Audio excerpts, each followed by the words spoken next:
fois, un petit sapin qui habitait avec toute sa famille sur une haute montagne.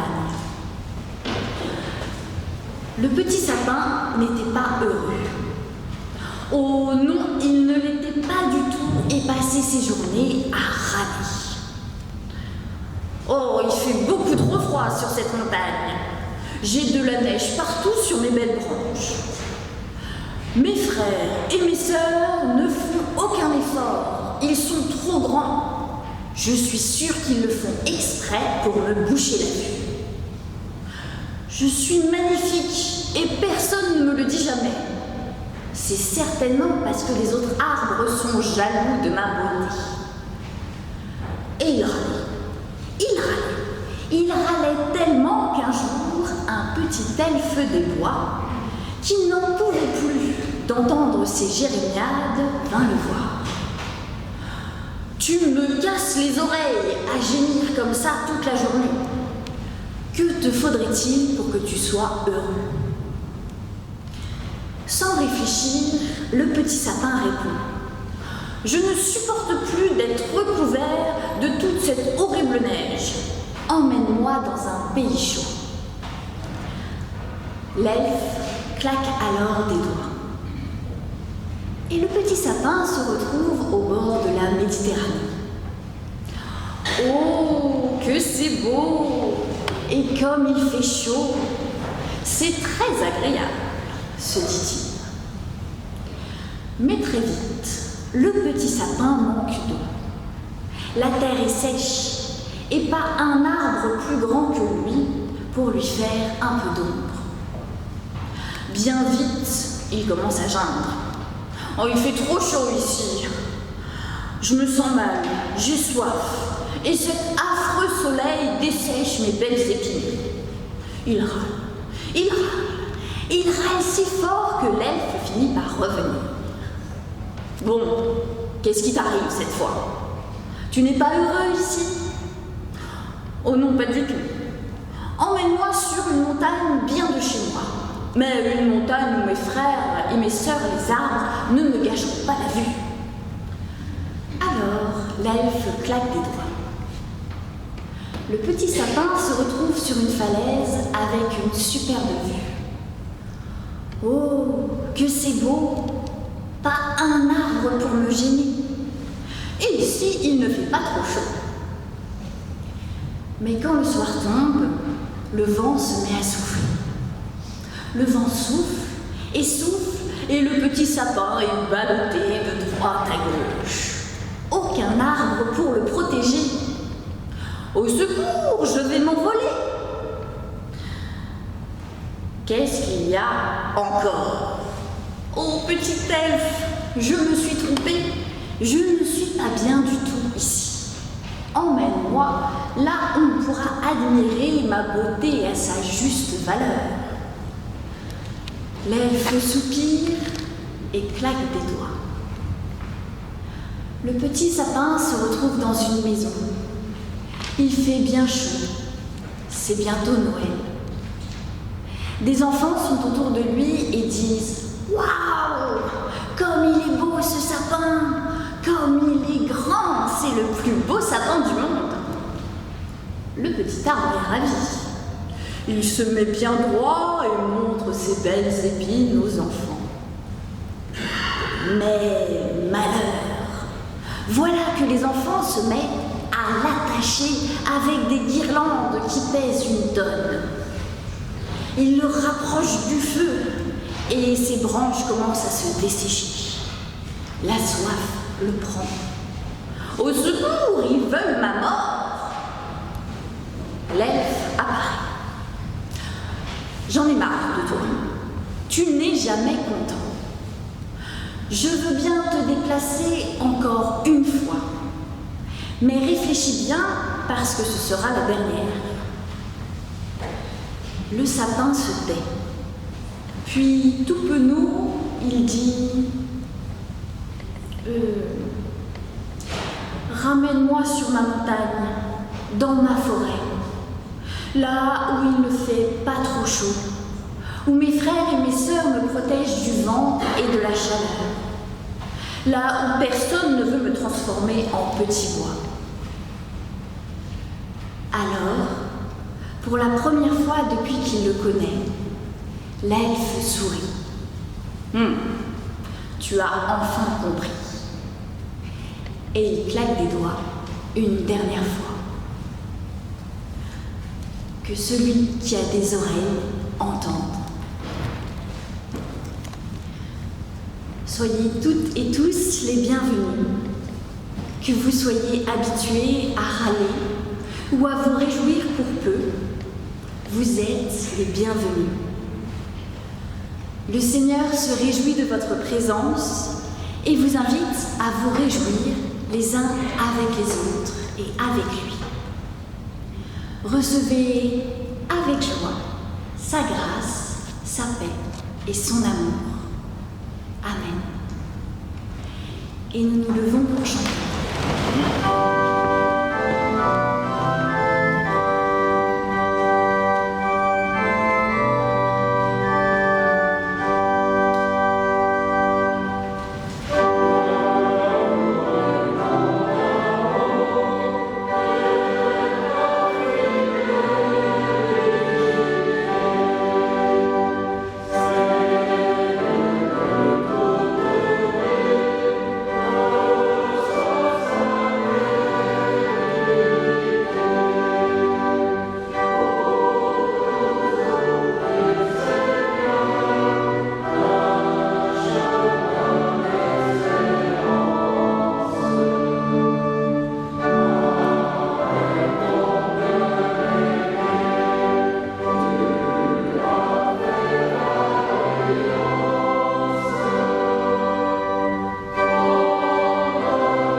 Pour la louange, nous lisons dans Sophonie, au chapitre 3, des versets 14 à 20. Pousse des cris de joie, Sion la belle. Lance des acclamations, Israël. Réjouis-toi, exulte de tout ton cœur, Jérusalem la belle. Le Seigneur a écarté de toi les jugements. Il a détourné ton ennemi. Le roi d'Israël, le Seigneur, est en ton sein. Tu n'as plus de malheur à craindre. En ce jour-là, on dira à Jérusalem, « N'aie pas peur, Sion, ne perds pas courage. En ton sein, le Seigneur, ton Dieu, est un héros sauveur. Il fera de toi sa plus grande joie. Il gardera le silence dans son amour. Il poussera des cris d'allégresse à ton sujet. Je recueillerai ceux qui sont dans le chagrin, loin des rencontres festives, ceux qui sont restés loin de toi, sur qui le déshonneur pesait comme un fardeau. En ce temps-là, j'agirai contre tous ceux qui t'affligent. Je sauverai ceux qui boitent. Je rassemblerai ceux qui étaient bannis. Je ferai d'eux une louange et un nom sur toute la terre où ils ont honte. En ce temps-là, je vous ramènerai. En ce temps-là, je vous rassemblerai. Car je ferai de vous un nom et une louange parmi tous les peuples de la terre, lorsque sous vos yeux, je rétablirai votre situation, dit le Seigneur. Et nous chantons les anges dans nos campagnes, le 32-27, les strophes 1, 3 et 4. Thank you.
Seigneur notre Dieu, après le trop-plein des fêtes, nous tenons à prendre le temps du silence, à faire le point de tous les événements passés, le positif, les joies, et le négatif, avec ses rancœurs. Nous tenons tellement le bonheur comme quelque chose qui nous est dû, qu'il nous arrive souvent d'oublier de dire merci. Merci à ceux qui nous entourent et qui font de notre vie une source de joie. Merci pour ce que nous avons et qui nous libère des tracas matériels. Merci pour ta présence à nos côtés à chaque instant. Nous tenons tellement le bonheur pour un dû que souvent nous nous attachons à ce qui ne va pas. Les gestes ou les phrases déplacées d'un tel, un gâteau un peu trop cuit, un cadeau qui n'était pas souhaité.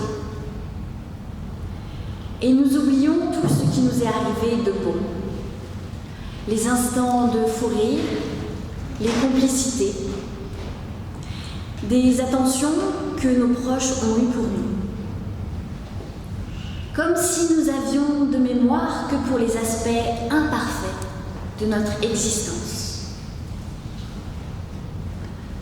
Pardonne-nous, Seigneur, de ne pas savoir goûter la joie d'un rayon de soleil, le bonheur d'un repas en famille, la chaleur d'un foyer aimant. Ouvre nos yeux afin que nous prenions conscience des multiples preuves d'amour qui jalonnent notre quotidien. Ouvre notre cœur afin que nous sachions donner et recevoir sans arrière-pensée, sans rancune, dans la simplicité et la joie. Seigneur, apprends-nous la joie de la vie lorsqu'elle se présente à nous. Amen.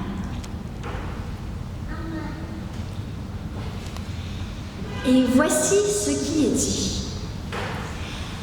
Réjouis-toi, exulte de tout ton cœur. Le Seigneur a écarté de toi les jugements. Tu n'as plus de malheur à craindre.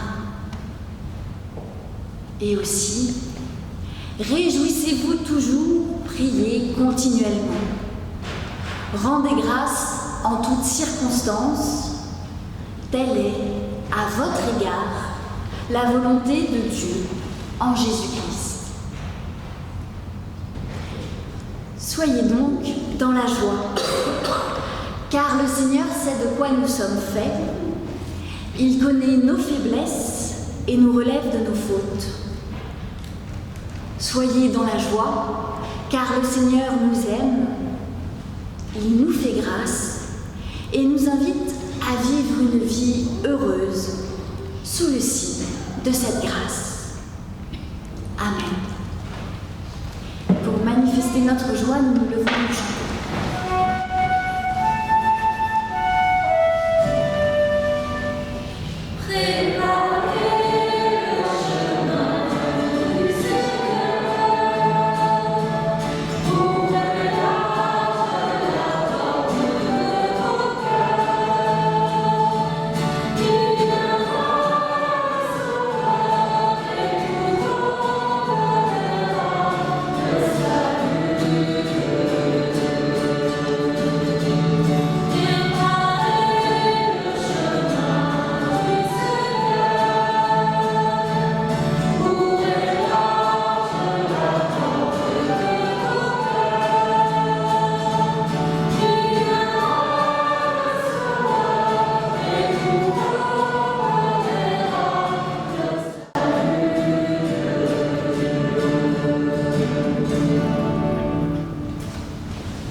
Avant la lecture du texte biblique, je vous invite à la prière.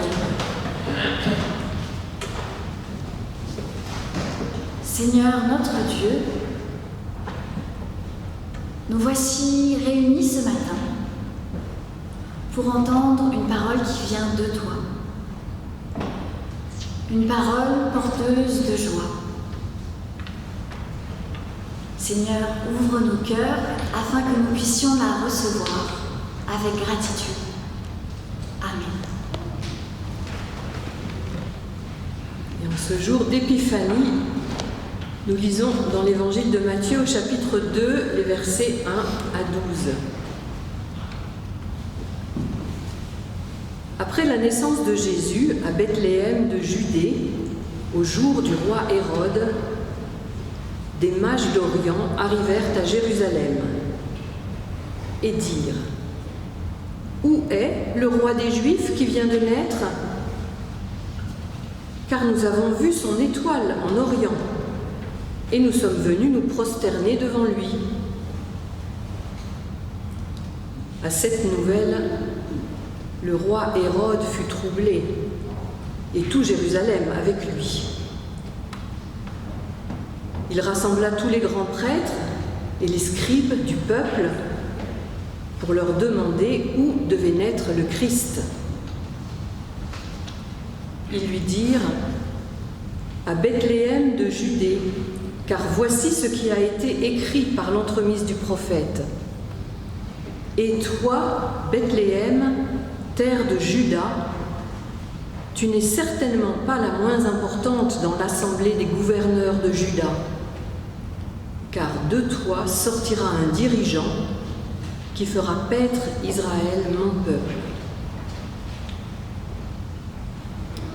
Alors, Hérode fit appeler en secret les mages et se fit préciser par eux l'époque de l'apparition de l'étoile.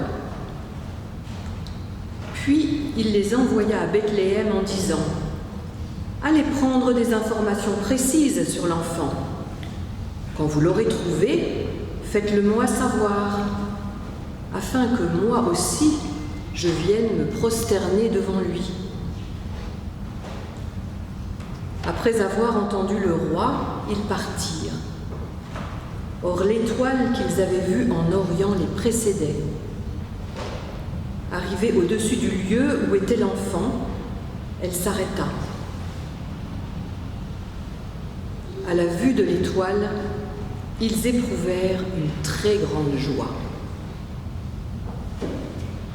Ils entrèrent dans la maison, virent l'enfant avec Marie, sa mère, et tombèrent à ses pieds pour se prosterner devant lui. Ils ouvrirent ensuite leur trésor et lui offrirent en présent de l'or, de l'encens et de la myrrhe. Puis, divinement avertis en rêve de ne pas retourner chez Hérode, ils regagnèrent leur pays par un autre chemin. Seigneur, ta parole est la vérité. Sanctifie-nous par ta vérité.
Imaginez que depuis votre plus tendre enfance, vous ayez un rêve. Un rêve fou à la limite du possible. Que ce rêve, aucun adulte n'a réussi à vous l'enlever. Vous l'avez chéri, vous l'avez un peu caché pour qu'on arrête de se moquer de vous, mais jamais vous ne l'avez abandonné. Vous avez fait des études, avez mis toutes les chances de votre côté pour qu'un jour, vous puissiez parvenir à ce rêve. Parfois, il vous est arrivé de douter, mais jamais vous n'avez renoncé. Et une nuit, la solution, la clé pour parvenir à la réalisation de cet objectif vous apparaît. Comme une étoile dans la nuit. Fou de joie, vous faites vos valises et partez à l'aventure. Durant le trajet, tout excité, vous imaginez 1000 scénarios possibles. Je vais arriver et là, il se passera ça. Il y aura des éclairs, des paillettes et puis des feux d'artifice. Une chose est sûre, ce sera grandiose. Vous arrivez à destination. Vous rencontrez des personnes avec qui vous partagez votre joie et là, tout s'effondre. Pas parce que votre rêve n'existe pas, mais c'est parce qu'il n'a ni la forme ni la tête que vous aviez imaginé. Pas d'éclair ou de feu d'artifice, juste une petite bougie toute simple, dans une maison sans prétention. Vous aviez imaginé des montagnes et il n'y a qu'une toute petite colline toute pelée. Ou bien un arbre gigantesque et vous vous retrouvez face à une graine un peu moche. C'est la désillusion totale, le retour à la réalité. Souvent, dans la famille ou dans l'église, c'est comme ça. On attend tellement d'elle que la réalité nous déçoit. En relisant ce texte de Matthieu, je me suis dit que les rois mages étaient pour nous des exemples à suivre pour éviter de rester bloqués sur ces déceptions.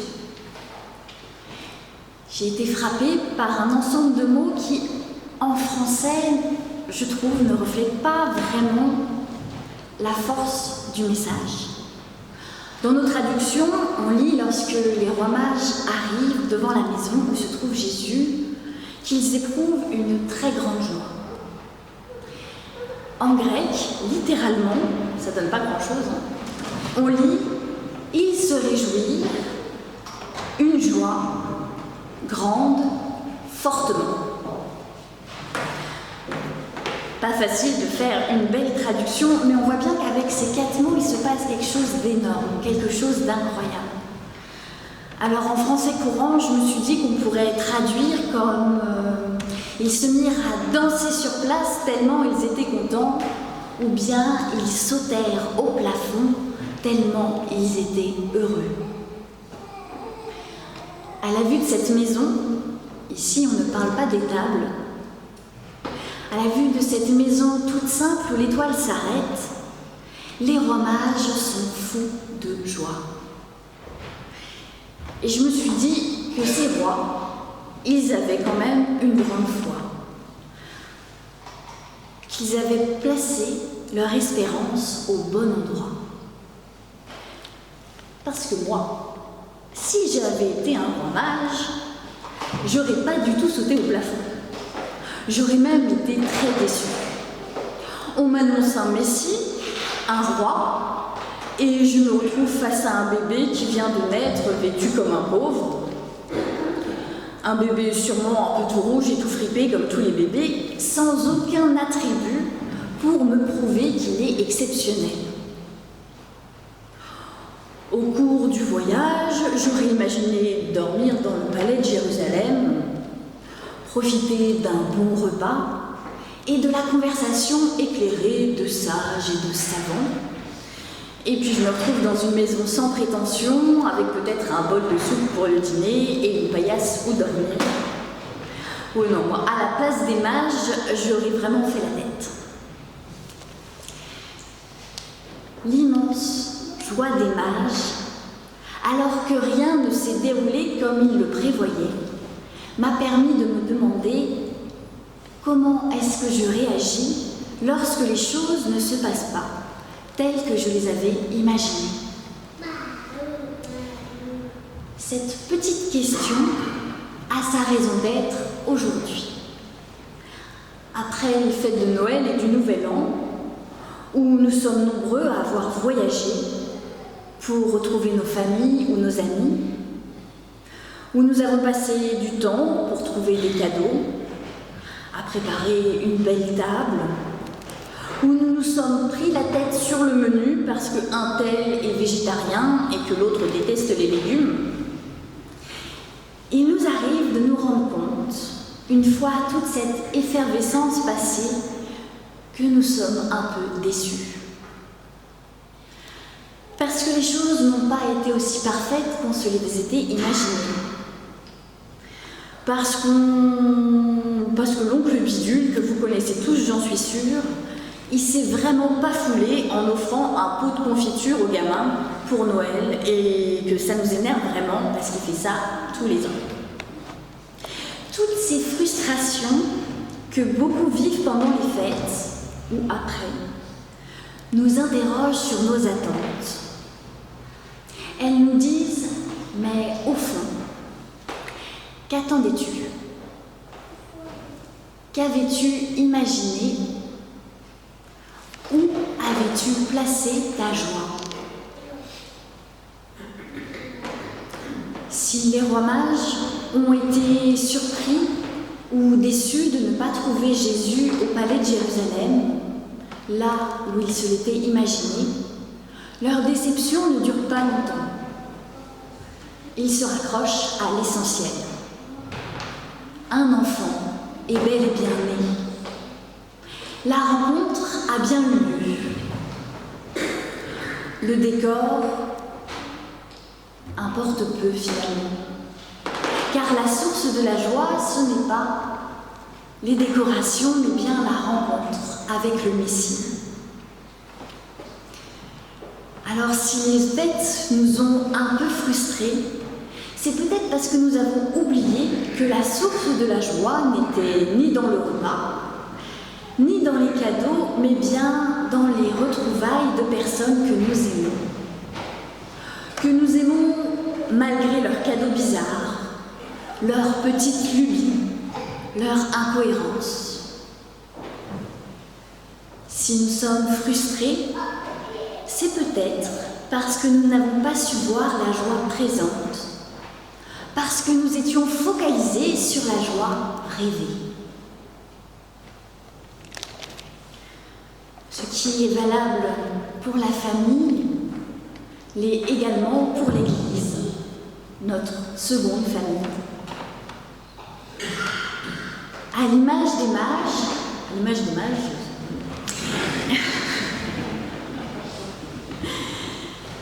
qui sont appelés à partir loin de chez eux pour aller à la rencontre du Messie, nous aussi, nous avons été appelés à quitter nos maisons pour venir ici ce matin. Et si les mages ont l'air de savoir pourquoi ils ont quitté leur nid douillet, ils sont venus pour se prosterner devant le roi, peut-être que nous avons un peu oublié pourquoi on est là. Avec nos outils numériques, nous pouvons très bien prendre soin de notre spiritualité en écoutant le culte via Zoom ou sur la chaîne YouTube, tout en restant tranquillement au chaud chez nous. Alors, pourquoi se déplacer? Je me dis que les rois mages, qu'on ne voit plus jamais après cet épisode, ont eu un rôle clé dans l'édification de la foi et l'espérance de Marie. Marie, qui a dû être soulagée de voir d'autres personnes qu'elle croire que son fils n'était pas n'importe qui. Marie, qui peut-être se demandait si elle n'était pas complètement folle, voit les rois arriver avec leur présent étrange. Et je crois qu'à ce moment-là de l'histoire, Marie avait terriblement besoin de la visite de ces étrangers pour y puiser de la force. Marie avait besoin de faire église avec d'autres autour de cet enfant. Je pense que lorsque nous prenons la peine de nous déplacer pour aller au culte, une double, voire une triple dynamique se joue. D'abord, on répond à l'invitation de Dieu. Puis, sur le chemin, nous nous préparons à déposer nos joies et nos soucis et à recevoir une parole. Nous témoignons aussi autour de nous de l'importance de ce déplacement. Peut-être qu'on croise un voisin qui nous dit « Bah, où vas-tu de si bon matin ?»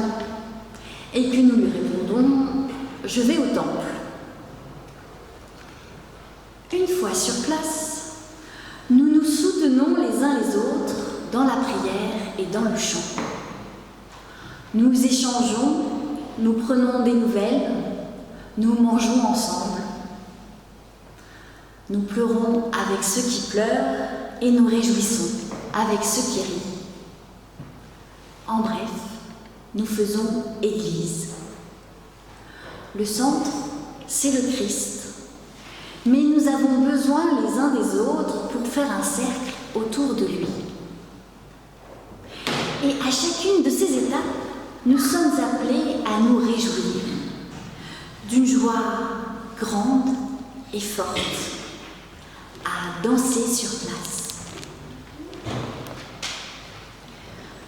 Je suis dans la joie parce que Dieu m'a appelé, moi, tout petit être humain de rien du tout, à faire partie de son Église. Je suis dans la joie parce que sur mon trajet, je me rends compte que j'ai un lieu où vider mon sac, un lieu où des amis m'attendent. Je suis dans la joie car les autres ont besoin de moi et que j'ai besoin d'eux. Je ne suis pas seule. Je suis dans la joie parce que je vais recevoir le cadeau d'une parole qui m'est adressée. Une parole qui me donnera de la force pour avancer sur mon chemin de vie. Je suis dans la joie parce que je réalise la chance que nous avons d'être ensemble, de faire Église autour du Christ. Alors, si parfois je suis déçue, exaspérée parce que les choses en Église ne se passent pas comme je pense qu'elles devraient se passer, je fais comme les mages. Je cherche l'étoile qui me montre le bon chemin. Et en suivant l'étoile, la joie, le centre de mes attentes, l'essentiel réapparaît. C'est le Messie que je cherche, c'est l'Église du Christ, les personnes qui la forment et non les pierres qui les abritent. Le reste, finalement, est secondaire. Amen.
nous nous unissons dans la prière d'intercession.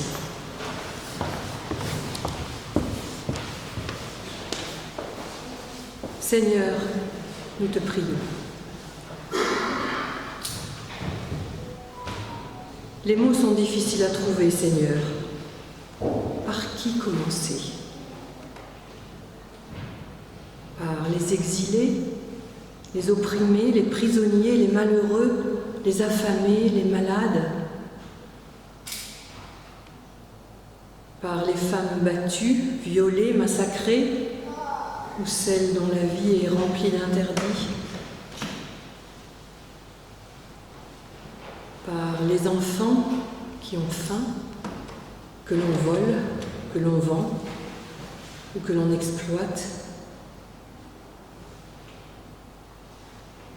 Par notre planète qui se réchauffe, qui brûle ou qui inonde?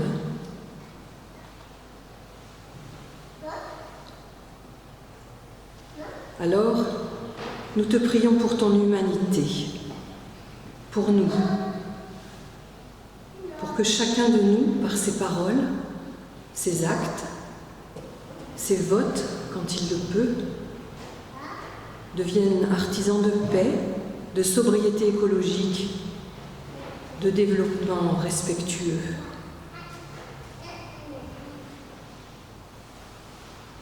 Nous te prions pour ceux qui dirigent des êtres humains, des entreprises, des pays. Donne-leur la clairvoyance, l'esprit de paix et la générosité.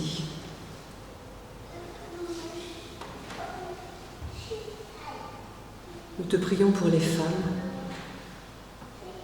celles qui tentent de survivre et de faire survivre leurs enfants dans les guerres, celles qui ont perdu leur liberté d'étudier, celles qui ne peuvent pas ou plus vivre librement, celles qui luttent pour le respect de leur corps, même dans des pays dits civilisés. À toutes, fais entrevoir un avenir meilleur. Donne à leurs maris, pères, frères, compagnons, le courage de les soutenir.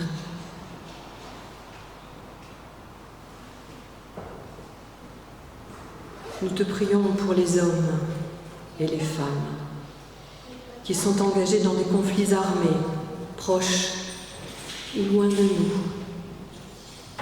qui sont exploités, qui souffrent dans leur tête ou dans leur corps.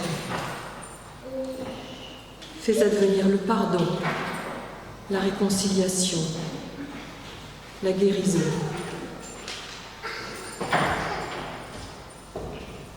Nous te prions pour les enfants, pour que les cris qui résonnent ne soient plus que des cris de joie, pour qu'ils grandissent heureux dans leur famille, nourris et protégés.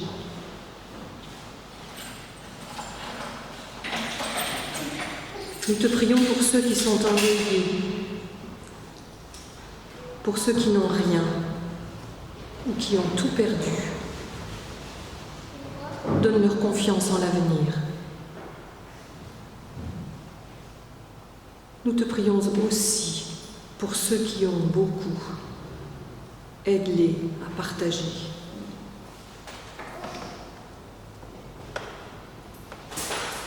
En ce début d'année, Seigneur, nous te prions pour ton Église, pour notre Église, afin qu'elle sache comment annoncer et faire vivre ta parole et ton message de vie dans notre société si matérialiste. Nous te confions nos pasteurs, les membres du conseil presbytéral et toutes les personnes engagées à ton service. Accompagne-les dans leur ministère.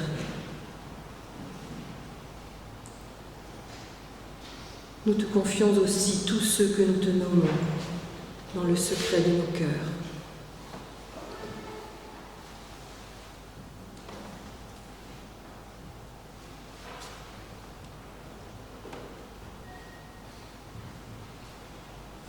Et finalement, Seigneur, nous te prions spécifiquement pour tous ceux qui ne te connaissent pas. Parce que nous, qui te connaissons, nous vivons avec la joie et la force de l'espérance que tu mets dans nos vies. Amen. Je vous invite à vous lever pour l'envoi de la bénédiction.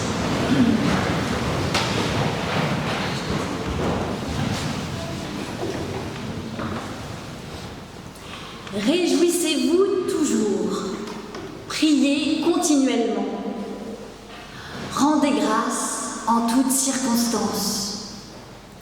Telle est à votre égard la volonté de Dieu en Jésus-Christ.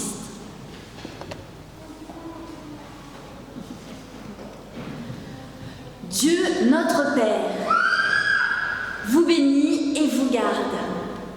Il a fait de vous ses enfants bien-aimés. Réjouissez-vous. Jésus le Christ vous bénit et vous garde. Il a donné sa vie pour vous. Réjouissez-vous. L'Esprit Saint vous bénit et vous garde. Telle une étoile qui brille dans la nuit, elle vous montre le chemin d'une vie heureuse. Réjouissez-vous. Allez, soyez des signes d'amour et de joie sur toute la terre. Amen.